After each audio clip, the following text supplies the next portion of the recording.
Hello, and welcome to another episode of PGS All Stars. I'm your host, Rrr Mmmm. PGS All Stars is a show that features you, members of the Post-Geek Singularity. On today's show, we have a very special guest and a well-known PGS member and contributor. This guy always makes me laugh with his funny comments and humor. He's also a creator for the Phantasmagorium show.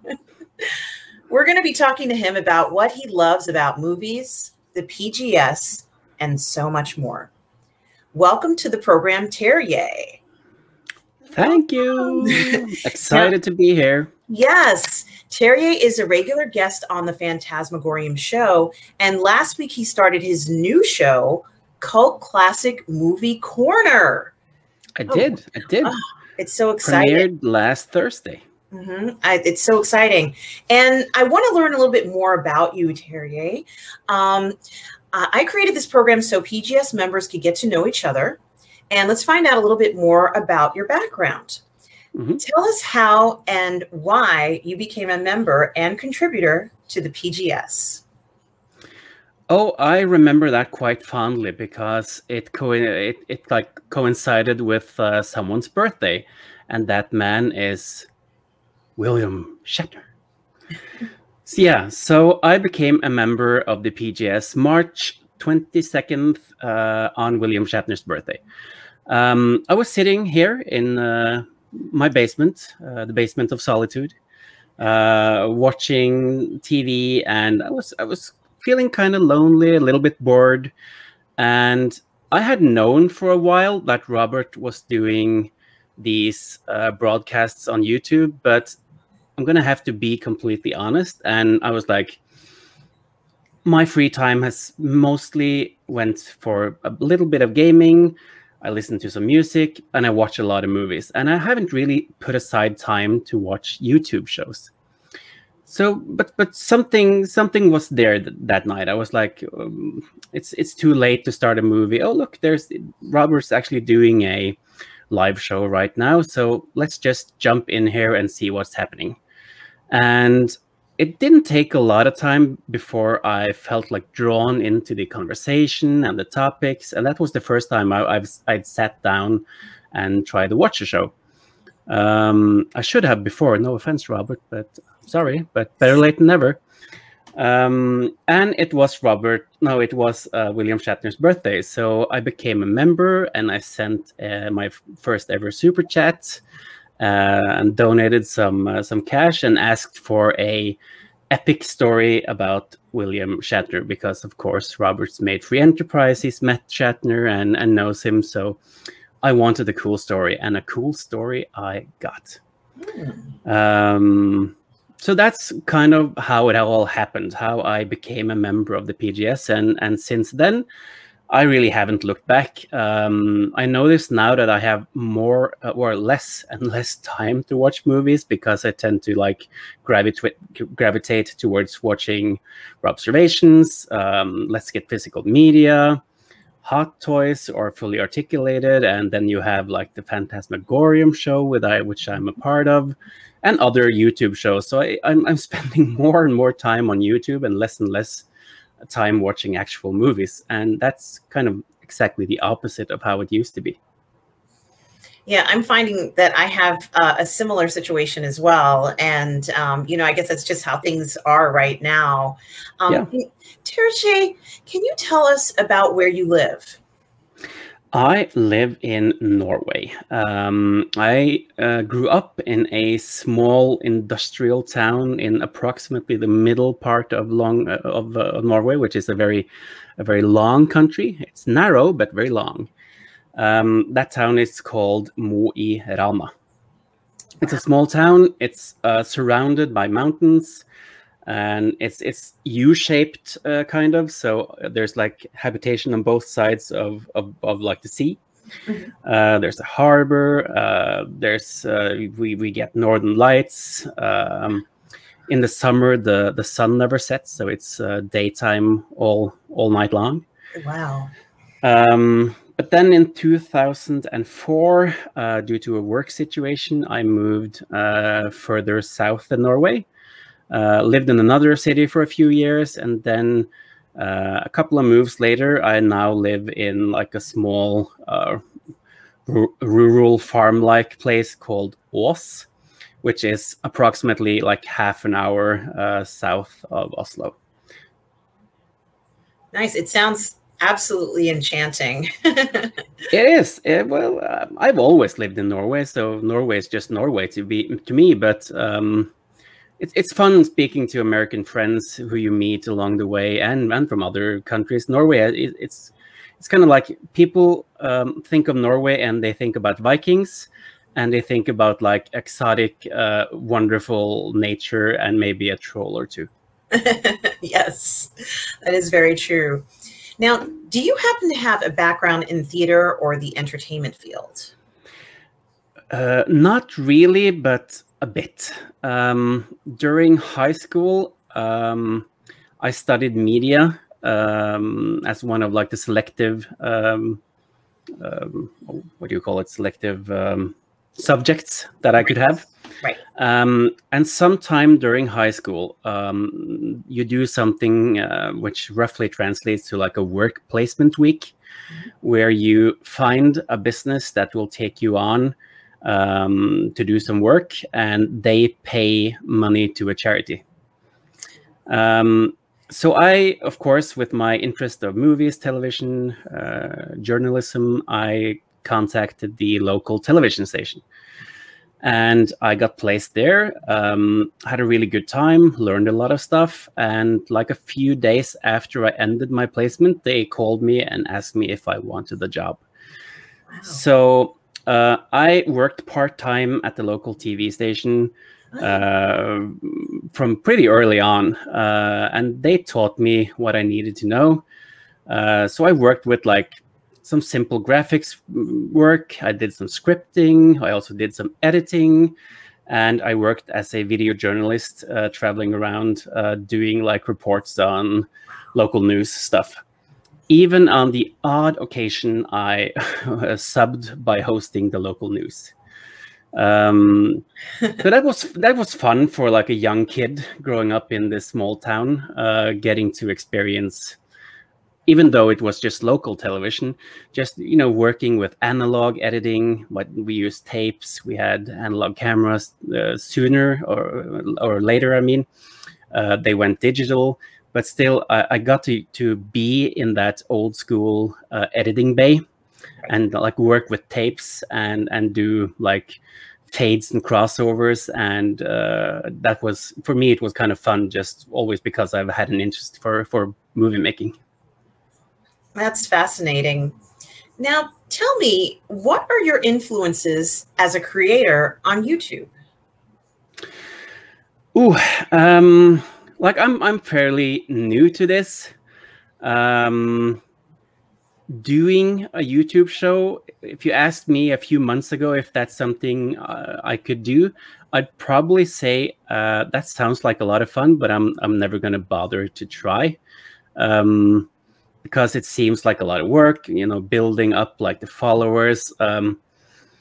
It's like anyone can like turn on a camera and broadcast something, but most people will probably experience not really having or growing an audience. You have to kind of, it's a tough market right now to try to make something that's interesting enough for people to want to see. So like my inspiration is mostly just having fun, and if I'm lucky, some other people will have fun along with me. And as like influences come, since Robert Meyer Burnett is the YouTuber I've watched most, I have to cite him as an inspiration, of course. He does a great job with everything he does. He's a charming guy. He's funny. He knows how to go on a good rant, and yeah, he's good at like the thing he's built with the PGS is just like a great thing, because if it weren't for the PGS, I would not be here being interviewed by you and speaking about a channel I made. That's a fact. If I hadn't sat down on Shatner's birthday, sent that message, become a part of the PGS, I wouldn't be here now. No way. Right. And it's wonderful that you are here right now. And can you please tell us about how you started streaming on the Phantasmagorium show? Yeah. The Phantasmagorium show is built up of a couple of guys who are members of the PGS. So it kind of all started when parts of the PGS community noticed my sassy comments and my sharp tongue and invited me into a smaller fold of like-minded oddballs who loved to chat and fool around. And I have to give creds to Black Philip Alvarez, who was actually the guy who reached out to me and said, I have this group of people I think you'd fit in there. And I said, sure, let's go. Became a member. And then when Steve Foley and Scott Richardson started the Phantasmagorium show, I started watching that. And then they started having this thing called the Friday Free-for-All, which comes very highly recommended. Go to the Phantasmagorium show and attend the Friday Free-for-All. If you have a camera, if you have a mic, if you want to go on, discuss something, do some lists, be part of the fun, come and join us. And that's how it started. And when they started expanding with like new shows and they started building a fan base, I thought, maybe, just maybe, this is the occasion where I'm just gonna try to challenge myself, get out of my comfort zone, try to see if there's still that spark in me, that creator spark that kind of died a long time ago when like adulthood hits you hard. Man. But I thought, yeah, okay, maybe it's time for me to have some fun again. I deserve it. So I pitched the show to them, and they said yes. And you're talking about this fabulous show that you created on the Phantasmagorium show channel and website. Your show is called Cult Classic Movie Corner. Now, what was your mindset behind the show? Yeah, I've always been a guy who's kind of loved the underdog pictures.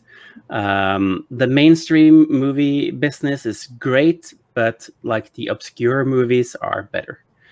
So I kind of grew up seeking out loads of horror movies with friends of the same interest.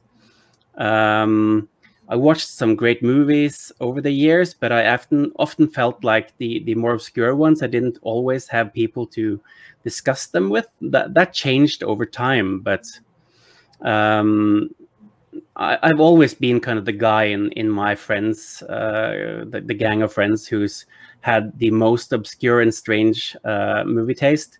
But this one other friend I had loved watching oddball movies with me. His mom worked at the local VHS store.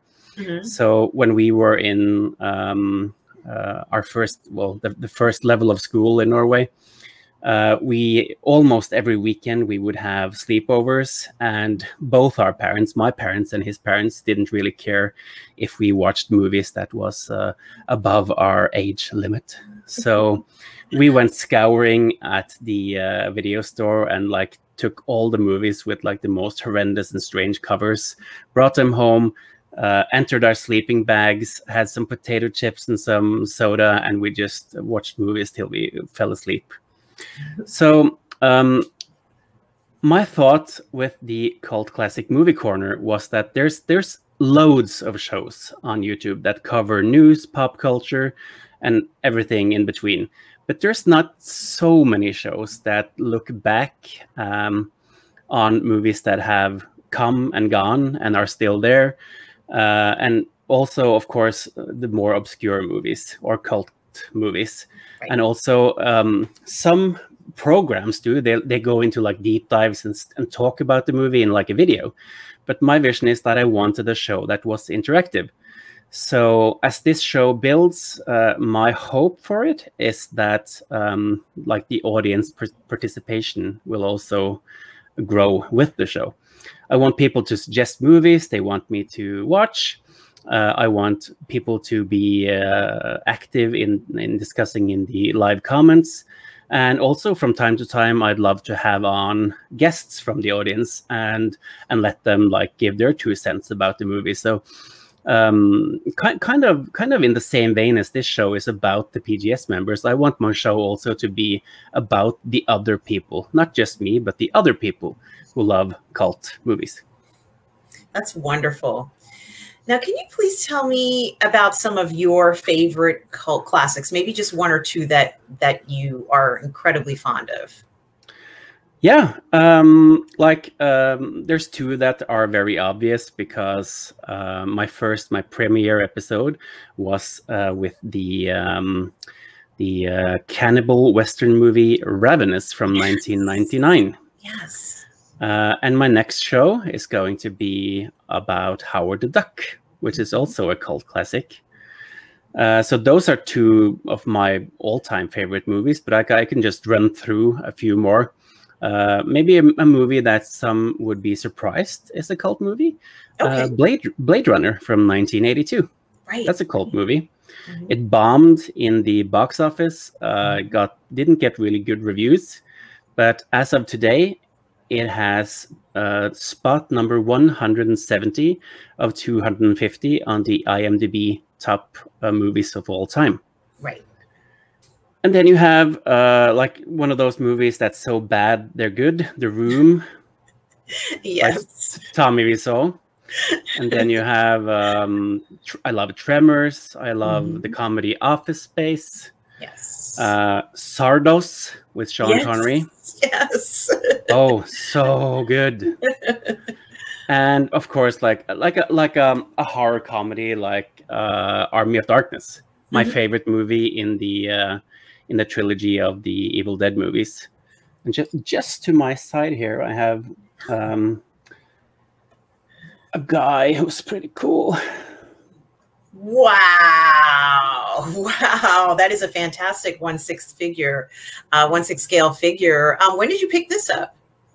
Oh, I bought this at it's difficult trying to aim something at the camera. No, you're doing great. Oh, I love this figure. I did this on a payment plan on Sideshow Toys a few years ago. I don't remember exactly. I like the well, I put it there, but I like the severed hand on his shoulder. That is great. So, oh, wow. Yeah, I love Bruce Campbell as a camp actor in general. Why he lost the Necronomicon. So much details. I also collect like toys, figures, mostly 6th scale, but also some other figures I have, like Transformers figures and stuff. But I had to show that because it's connected to the cult side of me. No, I'm so glad you did show me, because I was actually going to ask you if you collect physical media or any other kind of collections that you have that you want to talk about. Yeah, I started collecting movies in 1999. I know this for a fact because I still have my first DVD, which I bought imported from this company in Oslo while I was still living in small town Norway up north. And it was insanely expensive. And the movie was Star Trek Insurrection on a imported DVD from the United States of America. Right. So that was the start. And that just made me into this physical media junkie. I just kept buying movies all the time. And that's how kind of physical media and movies is kind of how I, years ago, learned to know who Robert Meyer Burnett is. Because I watched Free Enterprise, which came out in those days. I had to check... before I did this interview, I checked how long I've actually been friends with Robert, and I've known him since 2010. Wow. Wow. Yeah. That is a long time. And this is just, I've always been like this. So this interview is going to air after my next episode of Cult Classic Movie Corner, but the same thing happened. I just reached out a few days ago to a guy called Ernie Trinidad, who is directing a crowdfunded documentary about Howard the Duck called Howard the Doc, in like documentary.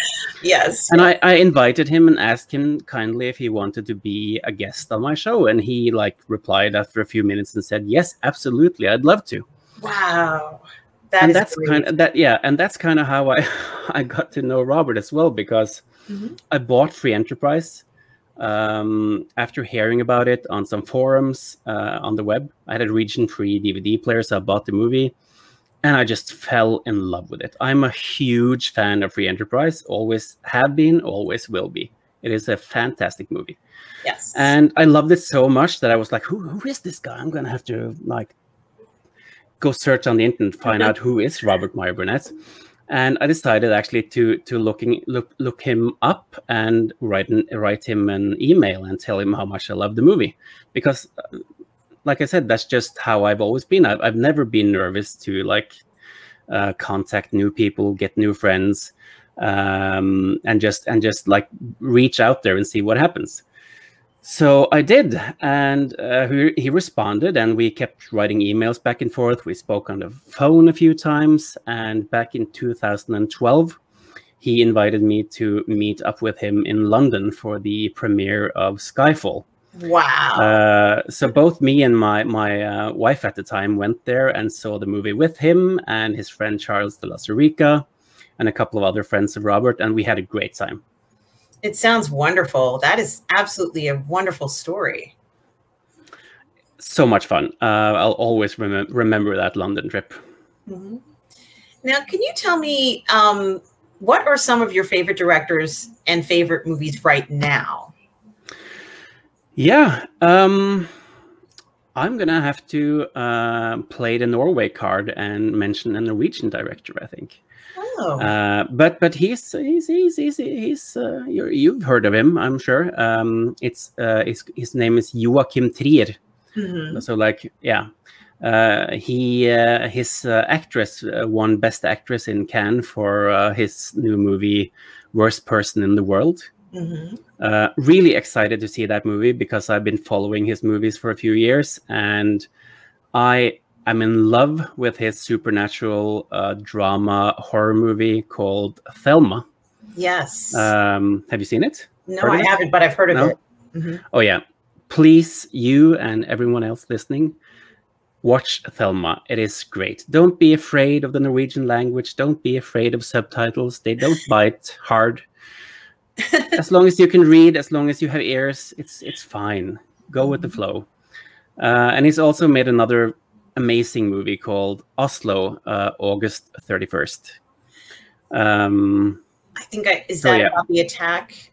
No, it isn't. It's about this guy, but it's easy to think it would be about the attack since it's a date. But it has nothing to do with that. But it's another really gripping movie about. It's like it's a character movie. Oh. I have to check it out. So he's a guy I love, and if we then move over to the a bit more mainstream, I have now for a long time been very enamored with Denis Villeneuve. Yes. So far, in my eyes, he hasn't made a single movie that's poor. He's like just churned out one great movie after another. I have to admit, I'm not the biggest fan of Arrival. I know some people would want to punch me in the face for that, but that's fine.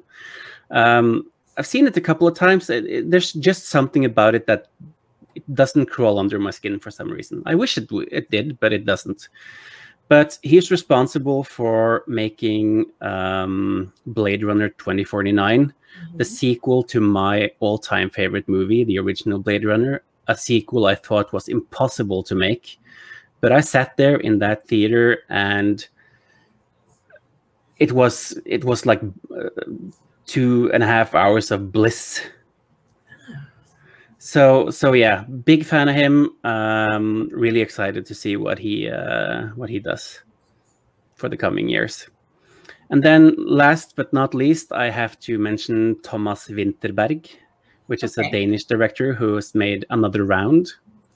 Oh yes, yes. Yeah, With, and yeah, with Mads Mikkelsen. That's right. Yes. And before that, he also made another movie with Mikkelsen, which is equally good, called The Hunt.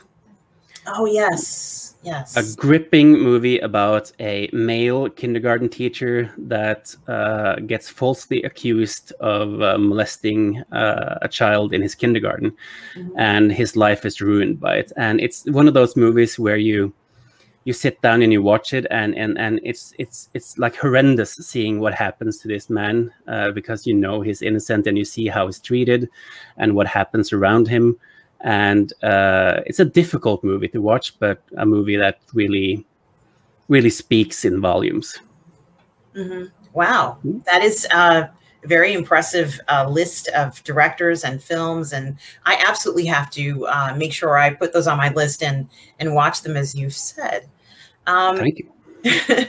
Now, Terje, can you please tell me about your love of Howard the Duck? Yeah. And your recent experience purchasing a figure of Howard the Duck. Well, figure, it's a tall word for what I received, but yes, Howard the Duck. Most people hate that movie. I know. It is a train wreck in many ways. But I've always had such an affinity for that movie. I watched it on VHS at a friend's house growing up. His dad had a huge VHS collection, and the same evening we saw Ghostbusters, the original, and we saw Howard the Duck. Like, the contrast in quality between those two movies is huge. but my small fledgling young mind who saw those two movies, all I saw were amazing, fantastical movies with like special effects and just two stories that were out of this world, and I fell in love with both movies. And ever since then, I've been really enamored with Howard the Duck. I never thought the movie would be even released on DVD, but because George Lucas hates the movie so much. But it came out on DVD, then it came out on Blu-ray, and now somewhere behind me in the shelf system, I have it on 4K. And I think that's just unbelievable that I actually have Howard the Duck in my home on 4K. It's something that should have never happened. Well, I'm sorry, go ahead. No, go ahead. I remember as a child, I used to like this song called Disco Duck. And it must be something about ducks. You know, there is some sort of, you know, infatuation or something that grabs you about the duck character. So, you know, they are beautiful creatures. So, you know, I think it's very interesting, the idea of making a movie surrounding, you know, a creature like that. But I also want to know about what happened when you purchased your Howard the Duck figure. I've told that story other places, so I'm not surprised you've heard of it. It was quite the experience. Basically, I got duped. I saw this ad on Facebook for this lovely handmade Howard the Duck figure. And I was like, oh, that would be so cool on my shelf next to my movie. And it wasn't too expensive. So I was like, oh, I'll buy that. That's fine. So I clicked, and the days went, the weeks went, and suddenly I had a package. I opened the package, and to my surprise, it contained a figure, a duck figure, kind of in the 6 scale range, which isn't the scale it was supposed to be. But it was just horribly made. The proportions were wrong. He looked more like a man than a stocky little duck. And when I got into, at first I was like, what the hell is this? And then I put it aside because I was so disappointed. Then I picked it up again, and I started exploring it more. And the more I explored it, the worse it got, because I looked at the feet. I pulled up his pants, and underneath his pants were like his human legs. And his feet were basically just orange swimming feet that were placed on his feet. Yes. I lifted up his shirt, and half his torso had orange fur, and the other half was just a bare human chest. Yeah. His arms had this like Mickey Mouse hand gloves, and the piece de resistance is when I at one point lifted his duck face, because underneath there was this little kid who kind of looked like Justin Bieber. So at first I was like, oh my God, this is the worst swindle ever. This figure is hideous. I think I'll keep it just to remind me to never trust anyone. But then my daughter looked at him and his leg broke. And like the good person I am, I let him succumb to euthanasia. Well, I'm kind of glad that you shared your experience of that. And that's another thing that the community does here. You know, we look to each other when we buy things and we kind of share what happens. And, you know, it's a special figure, unlike other figures. So yeah. I know you had certain expectations for him to look like the character from the film, correct? Yeah. So, you could tell it was the character, but the difference was so huge that it just didn't hit the spot. So I found out that the image they used to promote it was stolen from this woman's Etsy shop, this Italian woman who hand makes these lovely dolls. And I know she's going to be interviewed in the Howard the Duck by Ernie Trinidad. So I'm going to look forward to seeing the product I should have had. And maybe someday I'll just have to fork over the money to get one of those, because that's what I wanted in the first place. But they're quite expensive since they're handmade. Right, right. Well, that's very interesting too, and that's good to know. And you always share your experiences, you know, on the websites or with us, so that we know what's going on. And I really do like that. And many consider you an important comic relief member of the PGS. I just want to know how you developed this talent, and will we be seeing more of your comedy in the future? Oh, I hope so, and thank you so much for saying that. That means a lot to me. Comedy-wise, who knows? I've always kind of fueled myself by making other people laugh. Ever since I was a child, I've been the funny one. But being funny is also a dangerous game, because you do thread a fine line. And sometimes you will step on some toes, and you have to be ready to dish out some apologies. That's kind of the dangers of being an impromptu comedian, which I am. I've never been really good at organizing things. My ex tried to motivate me for years to make a stand-up routine and go to one of these clubs. But it's just not the way I organize my humor. My humor is impromptu. It happens on the spot. Right. If I'm in a conversation, just something will snap in my mind, and I'll just have the perfect comment, and I'll dish it out. Most of the times, someone laughs, or maybe someone goes and cries in the corner. But then I'll just have to deal with it. Well, you made a fantastic short that I love. And you probably know the one it is. You're in your, you know, obviously you're at home, and the phone rings, and the phone is a child's play phone. And then it's my daughter's kid phone. Yeah. It's hilarious. I mean, I just love it. And I think that those fun, you know, scenes that you have, where maybe you are going to film a short really quick because it's something that popped into your head. Let me film that. It'd be very funny. I've been enjoying it, and I love them. And I look forward to seeing many more. Oh yes, I do hope to make more shorts. That is a good thing about having a phone with a great camera. It's like wherever you are, if some idea comes into your mind, you can film it. I've made a lot of stupid shorts with my kids that are shared on this family page. But the story behind the short you're referring to is I was just sitting in my daughter's room waiting for a call. I was enjoying a cup of coffee from my new Nespresso coffee maker, and this idea about a promo for the Cult Classic Movie Corner show entered my mind, and I just picked up the phone, just filmed it, and Steve over at the Phantasmagorium show loved it, so he's put it up on their channel. Well, it's so good, and I watched it maybe 10 times. So, thank you so much.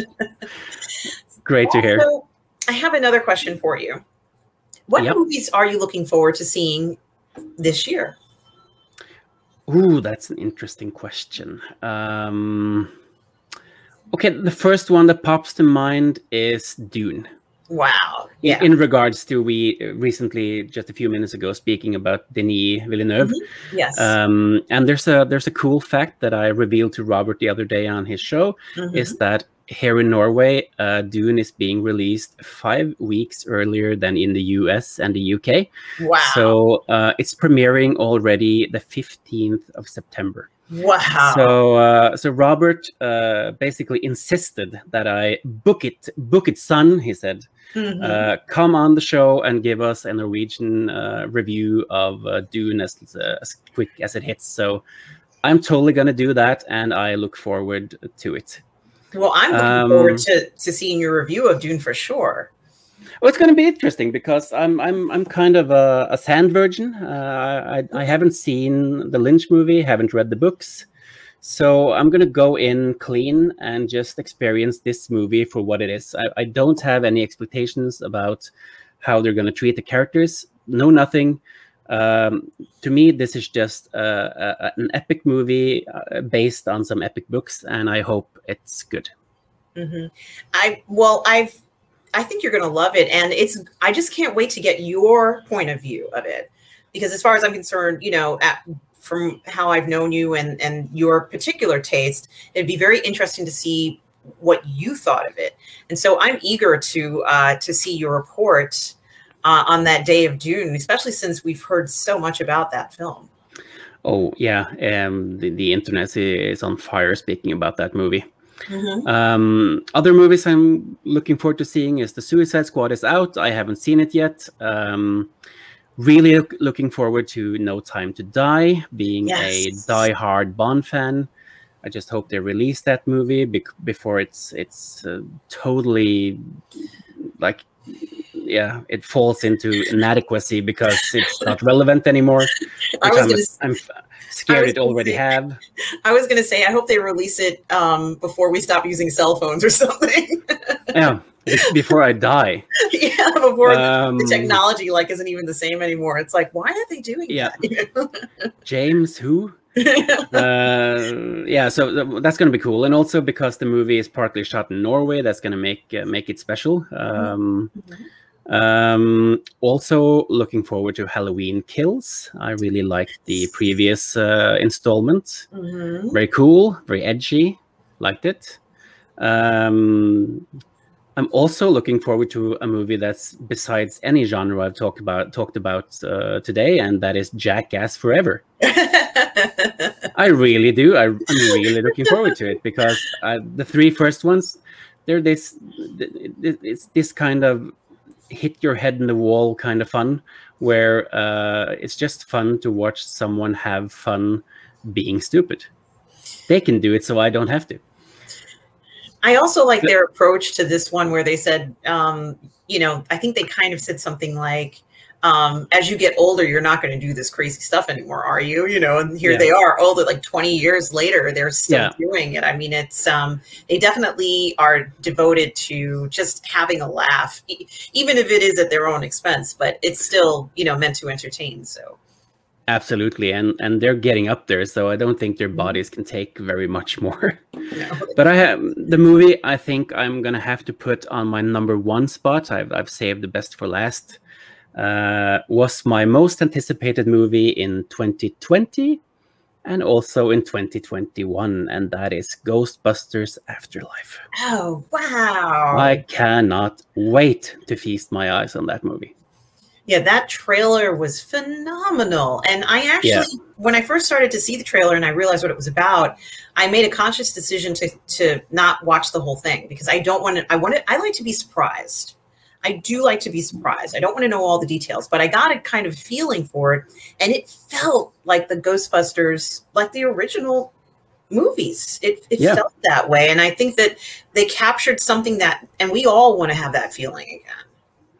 and it's kind of like a rarity in Hollywood for like a father to kind of pass the baton to his son, because it's like Ivan Reitman is passing this movie on to Jason Reitman, his son, who grew up on the sets of Ghostbusters 1 and 2. He's even in Ghostbusters 2 in the birthday scene where the Ghostbusters are coming to this kid's birthday, and they say, who you gonna call, and all the kids say, He-Man, He-Man.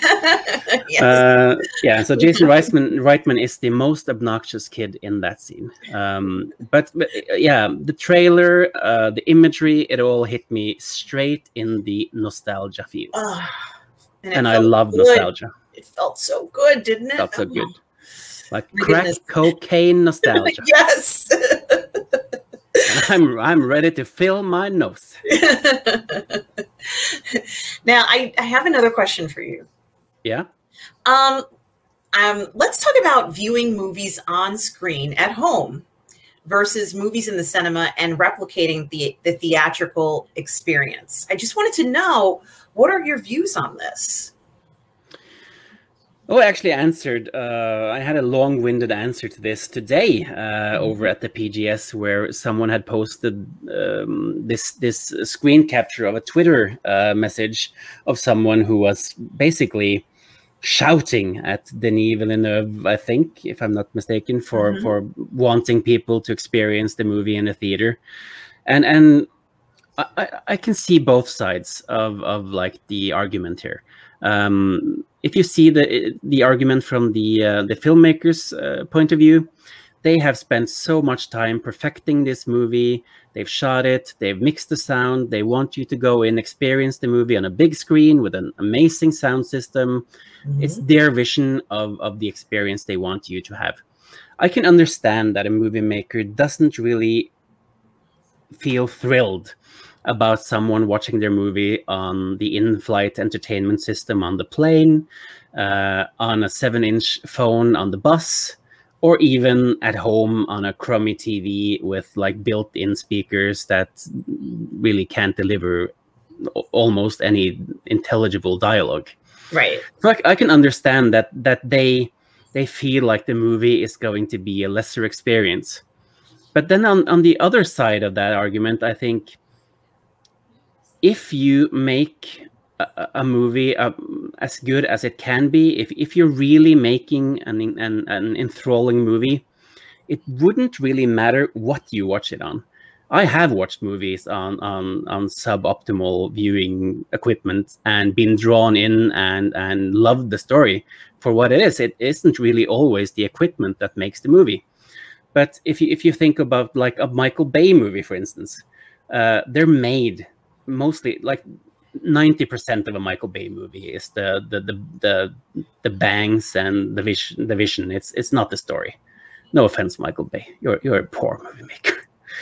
And it's kind of like, do you want to go watch the fireworks with like a blindfold and headphones blocking the sound? No, you don't.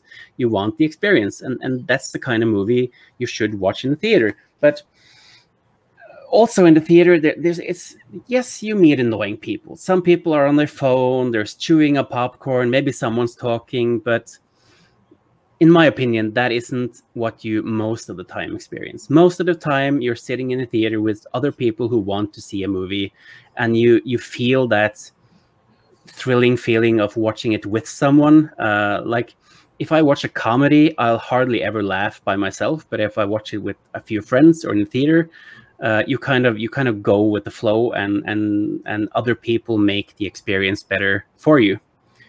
But the most important thing about viewing movies is you have to do what's right for you. Like the movie maker can't decide what you're going to do, but they have put a lot of effort into this. So please just listen to them, respect what they wish. You don't have to comply to their wish, but don't mock them for wanting it, because I find that very disrespectful. And also, like I'm really lucky because I have a good sound system. I have a Dolby Atmos sound system in this basement. Wow. I have a 75-inch 4K television. I'm lucky in that sense. I'm privileged. But that isn't the same if you have like a 24-inch like old CRT television. It's not the same thing. But it's not like I'm gloating for having a good system.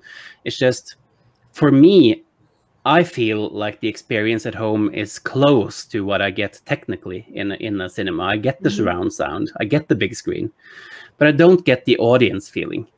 Right. And Robert had a really good comment a while ago on one of his shows about the theater experience. And he said, when you're at home, you're more likely to pick up the phone. It will ring. You need to pee, so you'll go pee. Maybe you'll make a sandwich. Maybe the doorbell will ring. Someone is bringing you a package from Toys Wonderland.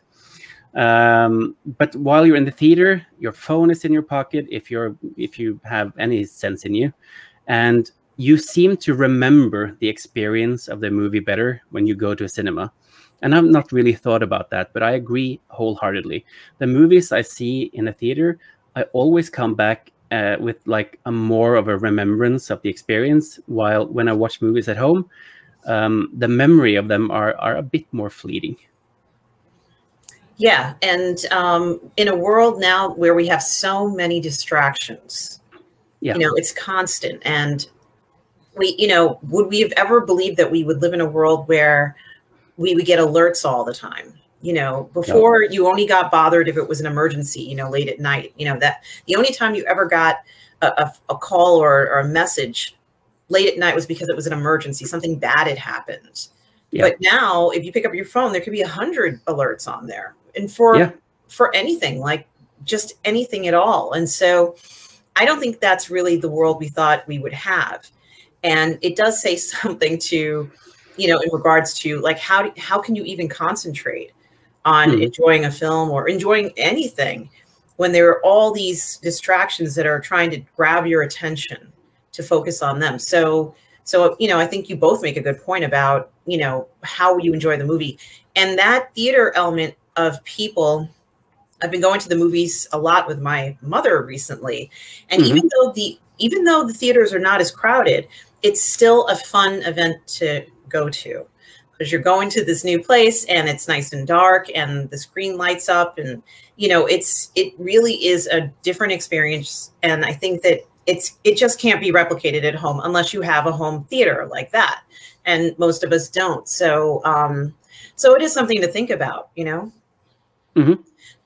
And I did just want to ask you, is there anything else before you go that you would like your fans to know about you? I have fans? This is new to me. You do, yes. Other PGS members, fans.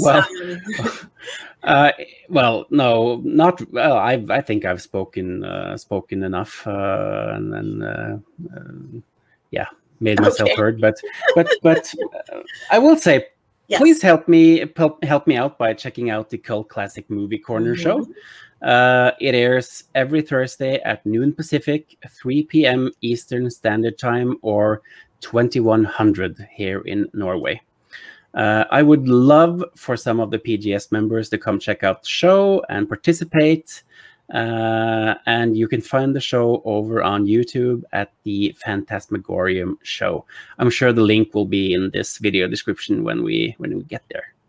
It will be. And guys, this is Terje Tiberius Mørk. You've seen him in the chats during the shows for the PGS on Observations and in other programs.